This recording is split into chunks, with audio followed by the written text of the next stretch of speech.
I'm going to tell you why that stubborn knee pain won't go away. And it's not because of your bone-on-bone arthritis or because of your meniscus tears or bursitis. It's not because of any of that, and I'm going to tell you why. Before you start judging my drawing, the concept I'm about to explain to you is a universal concept. It doesn't matter what you have. Every patient who I've seen in my office, in my clinic, that I've helped to walk, run, jump, climb the stairs again, bend down to the floor again, every patient that I've helped get there, regardless of the arthritis, meniscus tears, bursitis, or anything else that they've had going on in the knee, this is the principle that's going to cover all of that. It's going to make this universal, so please pay attention. So, meet Mary. Mary is quite unhappy because she has a lot of left knee pain.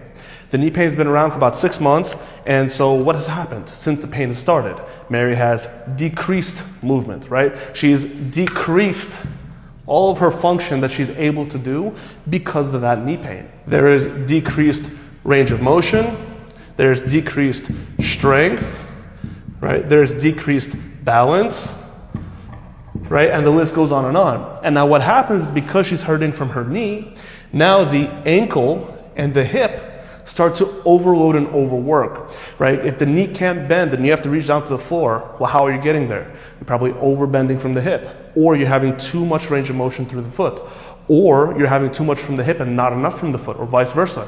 There's so many various different things that can happen, which is why everybody's knee pain is a little bit different. Many of the patients that I've worked with that have come to me with really bad knee pain, a lot of times the hip work that we would do, that was enough to improve the actual strength of the leg and to provide more stability and support at the knee, and the knee got better. Some patients I had to work more at improving the function of the foot and ankle, and that improved the knee. There's a lot of people who have had to do both, and I had to build up both the mobility, the strength, the stability of both of those areas to help reduce that pain.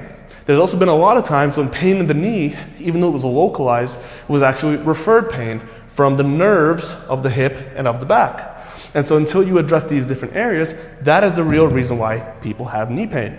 And I'm telling you, these are patients that I've worked with who were told that they have bone-on-bone arthritis. These are patients that are told, hey, you have a meniscus tear, we need to go in and do a meniscectomy, where they need to cut out a piece of meniscus. There are people who've had bursitis for months or ongoing for years, just continuously on and off, that we are able to crush out by just applying this principle of understanding, okay, if we have pain in the knee, where is it actually coming from? What's actually contributing to it? What's impacting the knee? And that's what we did with Mary, and she got very happy.